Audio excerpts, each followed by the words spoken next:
soir, la Belgique est endeuillée par un nouveau drame. Une fusillade s'est produite au musée juif situé quartier du Sablon, en plein cœur de Bruxelles. Le bilan est très lourd, 3 morts et 1 blessé grave. Le tireur a pris la fuite après avoir ouvert le feu. Et bonjour à toutes et à tous, c'est Louche pas vous allez bien, en tout cas moi c'est super et bienvenue pour une toute nouvelle vidéo et pour une nouvelle série sur cette chaîne. Donc comme vous pouvez voir dans le titre de la vidéo, dans cette série je vais vous parler des différents drames qui se sont déroulés en Belgique. Car oui, en Belgique nous n'avons pas que les festivals, les carnavals et tout ce qui va avec, donc les frites et la bière. Non, nous avons eu aussi différents drames, donc que ce soit des catastrophes naturelles, des accidents ou alors des attentats terroristes. Donc voilà, comme vous avez pu le comprendre, dans cette série de vidéos, je vais vous parler des différents drames qui se sont déroulés en Belgique. Donc les différents accidents, les différentes catastrophes naturelles et les différents attentats terroristes qui sont déroulés en Belgique. Donc depuis le début de la création de la Belgique jusqu'à maintenant, car oui, il y a quand même eu pas mal d'événements depuis le début de la création de la Belgique. Donc voilà. Donc comme vous avez pu voir dans le titre de la vidéo, dans cette vidéo, je vais vous parler de l'attentat du musée juif de Bruxelles qui s'est déroulé il y a 8 ans jour pour jour, donc le samedi 24 mai 2014 pour être précis. Donc voilà, donc juste avant de commencer la vidéo, si jamais il y a des personnes qui ont vécu ce genre de drame et qui ne souhaitent pas regarder la vidéo, ne vous inquiétez pas, je ne vous en veux pas, je peux comprendre évidemment que ça peut vous donner de mauvais souvenirs. Donc si vous ne souhaitez pas regarder la vidéo, ne vous inquiétez pas, attendez la prochaine vidéo. Donc voilà, donc sans plus attendre pour les autres, je vous laisse avec la vidéo et moi je vous dis à tout de suite. Donc juste avant de commencer cette histoire, pour ces vidéos, je vais vous parler de tout ce qui s'est passé durant le drame. Donc en passant du déroulement jusqu'au procès, en passant évidemment par l'enquête, les différentes réactions nationales et internationales et par l'hommage. Donc voilà. Donc pour commencer le déroulement de cet attentat, donc tout commence le samedi 24 mai 2014 à 15h27 précise. Donc un homme se rend au musée juif de Bruxelles situé au 21 rue des Minimes dans le quartier du Sablon à Bruxelles. Ces personnes de taille moyenne et en bonne forme physique tirent avec ce qui semble être un revolver depuis la rue vers le hall du musée et visent un couple de touristes touchés au cou et à la tête. Ensuite, ils contournent les corps, s'avancent dans l'entrée, puis avec une Kalachnikov AKM sans crosse, donc pliable, qu'il a sorti d'un de ses 2 sacs, ouvre de nouveau le feu depuis le hall vers l'intérieur du musée, sur 2 autres personnes employées à l'accueil. À 15h29, le tireur sort du bâtiment, court jusqu'à la rue haute et disparaît. 3 personnes sont tuées sur le coup. Il s'agit d'un couple de touristes israéliens, Emmanuel et Myriam Riva, âgés de 54 et 53 ans, et d'une Française, Dominique Sabrier, 66 ans, travaillant bénévolement au musée. La 4e victime est Alexandre Strens, un Belge de 25 ans, proposé à l'accueil du musée. Transporté à l'hôpital Saint-Pierre, grièvement blessé, il restera dans le coma et mourra quelques jours plus tard, le 6 juin.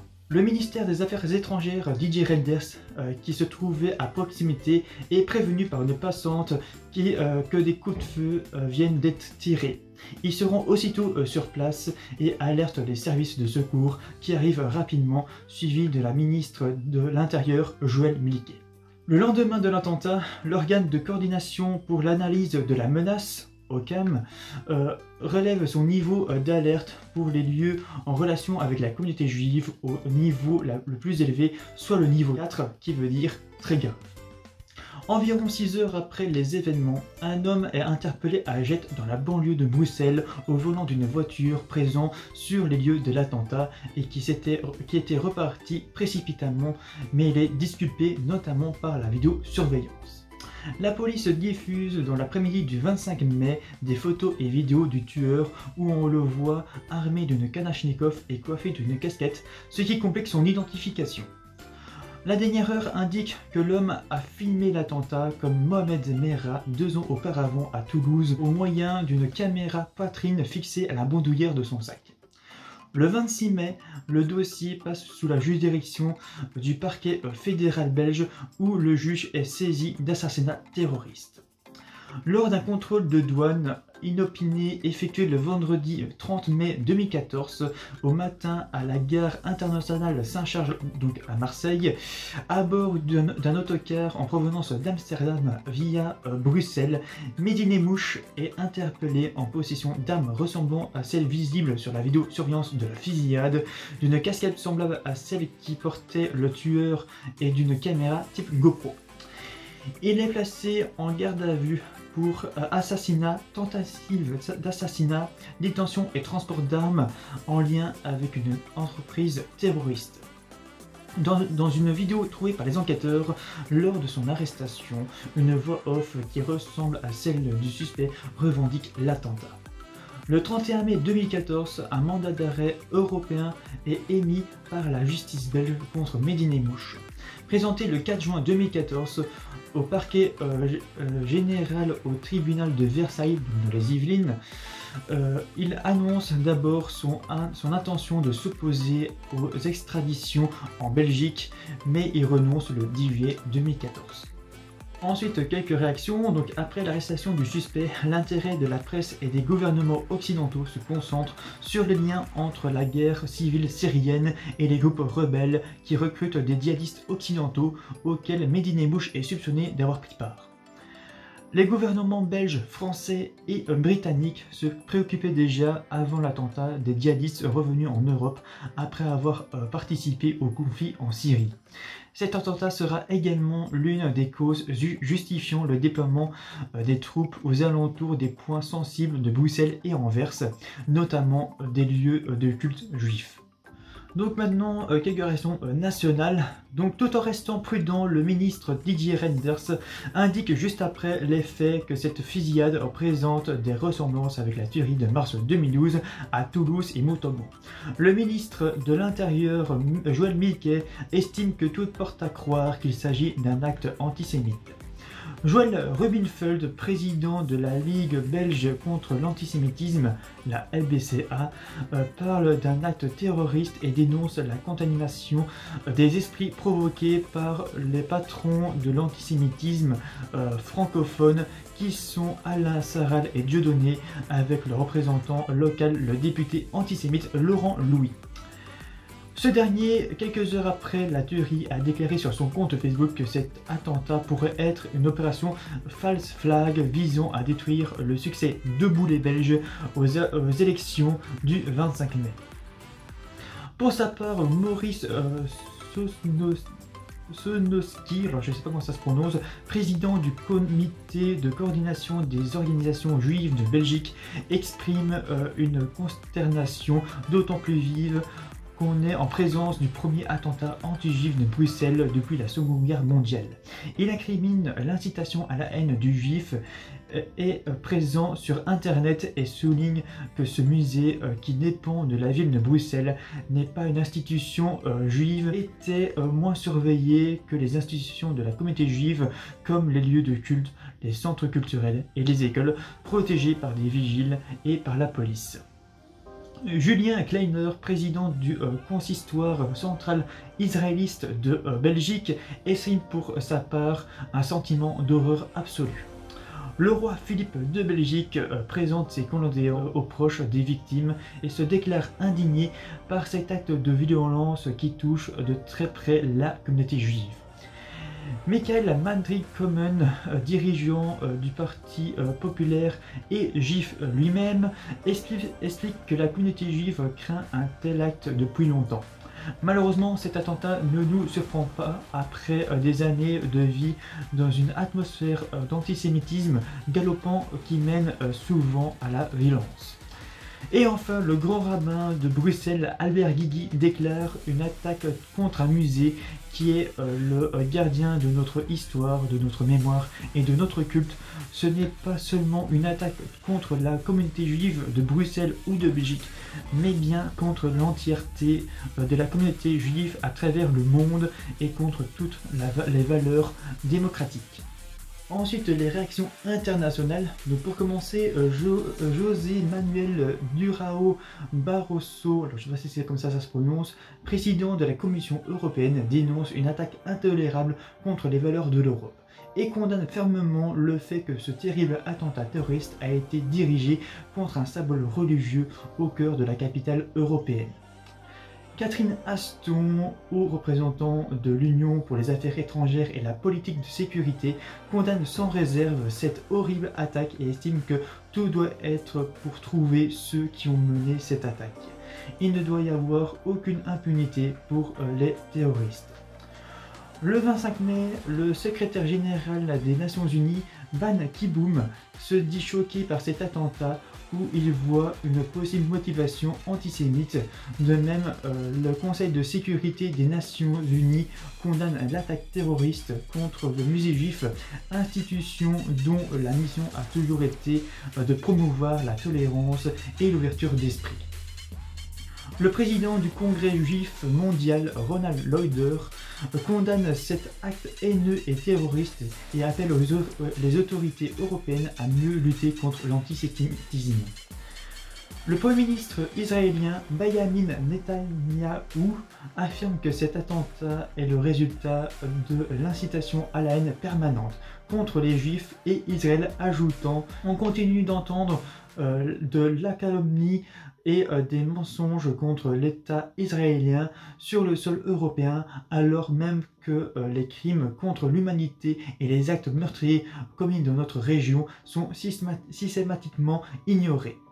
Avigdor Lieberman, ministre des Affaires étrangères, met en cause l'antisémitisme pro-palestinien qu'il juge purement antisémite et rien d'autre. Et enfin, le pape François, en visite officielle à Israël, exprime son profond chagrin pour les victimes, condamne cet acte criminel de haine antisémite et estime qu'il ne doit pas y avoir de place pour l'antisémitisme. Ensuite, l'hommage, donc le lendemain de l'attentat, des centaines de personnes, dont plusieurs personnalités politiques belges, se réunissent près du palais de justice de Bruxelles. Le même jour, des Bruxellois, dont le rabbin Powiner de la communauté juive du quartier européen Schuman, se succèdent dans la journée devant les portes du musée où des gerbes de fleurs sont déposées. Le 27 mai, avant le sommet européen, le Premier ministre belge Elio Di Rupo, le président français François Hollande, le chef du gouvernement italien Matteo Renzi et le président du Parlement européen Martin Schulz viennent se recueillir devant le musée pour rendre hommage aux victimes. La ministre belge de la Justice, Annemie Turtelboom, est également présente. Les 4 dirigeants qui sortent d'une réunion du Parti socialiste européen ont été précédés plus tôt dans la journée par le grand rabbin de Bruxelles, Albert Guigui et Riccardo Pacifici, président de la communauté juive de Rome. Le vendredi 30 mai, un texte d'hommage est lu à 11h30 dans toutes les écoles secondaires de Bruxelles. Le collège de bourgmestres et échevins de la ville assiste à cette lecture au lycée d'Axbeek, je ne sais pas si c'est comme ça se prononce, et le bourgmestre Yvan Mayer appelle à résister à la logique de la haine. Et enfin, le procès, donc le 10 janvier 2019, s'ouvre devant la cour d'assises de Bruxelles, le procès de Mehdi Nemmouche et de son complice présumé Nasser Brunder, accusé de lui avoir fourni les armes utilisées lors de l'attentat. Les deux accusés nient les faits qui leur sont reprochés. Après la lecture de l'acte d'accusation, les avocats de Nemmouche donnent lecture de leur acte de défense qui suscite l'étonnement puisque non seulement ils insistent sur le fait que Nemmouche ne serait pas le tueur, mais laissent entendre que l'attentat serait un complot du Mossad.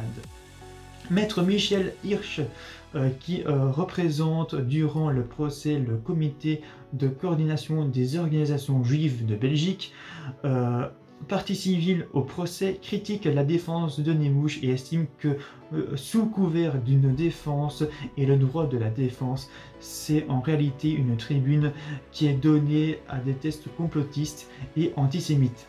Elle ajoute que l'antisémitisme a été irrigué en système de défense. Le 7 mars 2019, la cour d'assises déclare Nemmouche coupable avec Nasser Brunder, considéré comme co-auteur des faits ayant fourni les armes. Les avocats de Nemmouche ont défendu une thèse complotiste où leur client se serait fait piéger par les services de renseignement iraniennes et libanaises. Les jurés ont jugé que cette version manquait de vraisemblance et de crédibilité. Co-détenu de Médine-et-Mouche à la prison de Salon de Provence dans les Bouches-du-Rhône, de 2009 à 2010, le Marseillais Nasser Vander, âgé de 30 ans au moment du procès, est condamné comme co-auteur alors que le ministère public avait appelé en fin de procédure à requalifier les accusations en simple complice. Enfin, le 12 mars 2019, la Cour d'assises de Bruxelles condamne Médine-et-Mouche à la réclusion criminelle à perpétuité, assortie d'une mise à disposition du tribunal de l'application d'une peine d'une durée de 15 ans. Nasser Vander, considéré comme co-auteur des faits, écope de 15 ans de réclusion criminelle assortie d'une mise à disposition du tribunal de l'application des peines d'une durée de 5 ans. Donc voilà pour ce qui s'est passé pour l'attentat du musée juif de Bruxelles. Donc comme je vous ai dit en début de vidéo, je vous ai parlé du déroulement jusqu'au procès en vous parlant évidemment de l'enquête, des différentes réactions et de l'hommage. Donc voilà, donc j'espère que cette série vous aura plu, donc n'hésitez pas à me dire dans les commentaires ce que vous en pensez évidemment de ces séries, si ça vous intéresse ou non, pas du tout. Donc voilà, donc j'espère que vous avez pas mal appris par rapport à cet attentat. Donc voilà, donc je tenais aussi à exprimer toutes mes pensées aux familles des victimes. Donc c'est la fin de ces vidéos. Donc si vous avez aimé la vidéo, n'oubliez pas de liker la vidéo, de partager et de vous abonner si vous avez envie. Donc moi je vous dis à la prochaine pour une prochaine vidéo. D'ici là, portez-vous bien et ciao à tous.